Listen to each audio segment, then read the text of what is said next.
Today in BBQ Dragon we're going to do smoked baby back ribs.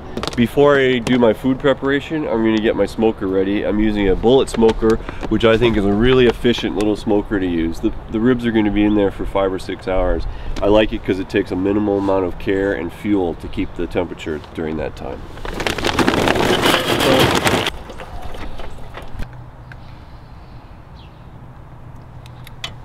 Great. Now while that coal's getting ready, I'm going to actually put my smoker over it and go ahead and put my grill grates on there to make sure that they're all clean and sterilized before I get going. I've got all the items here to throw together a quick dry rub. I'm going to use just a generic dry rub that I got at the grocery store and then doctor it up a little bit. There's a lot of dry rubs out there which are good. This one I think is really close to good, and especially after I fancy it up with some thicker minced garlic. I like to go a little bit heavier on the paprika. One thing that this one misses is MSG, so here's some food tenderizer, meat tenderizer. MSG really helps with the flavor of meat, and it's a myth that it causes any problems like headaches or indigestion like people claim who do Chinese food. And I also find that it's a little bit on the sweet side. I think a bit of extra salt here is going to help. And finally, since we're making ribs for my Chilean brother-in-law, I'm using a spice called merquén, which is a Chilean spice. A little bit goes a long way. It's a peppery, earthy smelling taste. It's like a roasted pepper. So that we just mix up here. So these are some nice baby back ribs.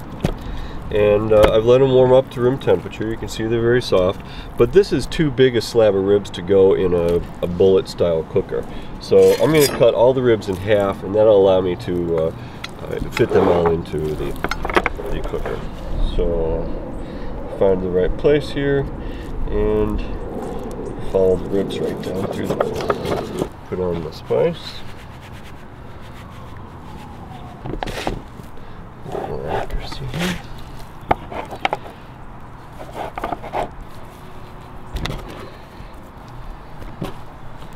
Great. Alright, there we go. 4 half slabs of ribs ready for the bullet smoker. Well, since this has only been a couple of minutes, these coals are not ready yet. So I'm going to hurry the process along a little bit with the BBQ Dragon. Alright, let's see if these coals are ready now. It's been a couple of minutes. Oh yeah. Yeah. That's more than hot enough. I'll put the barrel over it. Oh. Take off my grills. Now, a bullet smoker is also known as a water smoker, and it has some water that goes in here. A lot of people think the water is to keep the food moist. The truth is it's to keep the temperature down. As soon as the water starts to boil, it requires a lot of energy, and it is releasing that extra heat in steam, so it keeps the temperature around 225. As soon as you run out of water, you'll see that your heat rises way up. When you put the ribs on, you want to try to keep them,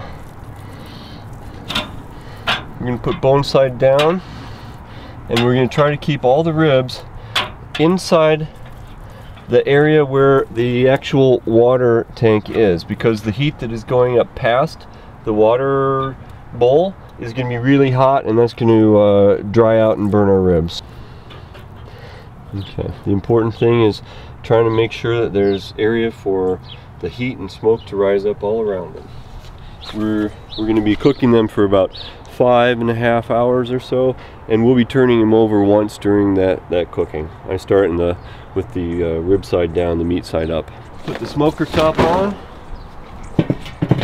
To make sure I have the right temperature, I don't depend on the thermometer in the front of the smoker. I use my oven thermometer. So the oven thermometer can go, it actually can sit nicely up on top of a piece of the rib. For pork ribs, I like to use a little bit more delicate sweet flavor, so I'm using an apple wood chip. Obviously you have a choice of mesquite and some other flavors. These apple wood chips I've been soaking for 24 hours. The reason being that when you soak a piece of wood and then you cut it in half, you find that even after an hour, it's still only just the outside of the wood has become soaked. It takes a long time to really get a piece of wood wet. So it's better to put wood that's a little bit wet in than not wet at all. We're going to go ahead and toss a handful in there. We'll see the smoke immediately begin to rise up through the smoker.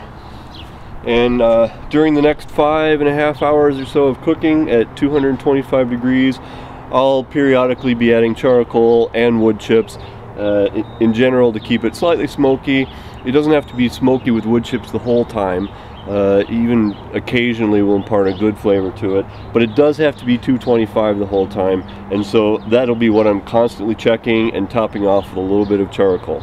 When we add charcoal to the smoker, because we need it to start heating up a little bit, or because we see the coals are dying, you just open the bottom of that grill, or that bottom door, and you toss the charcoal directly inside there.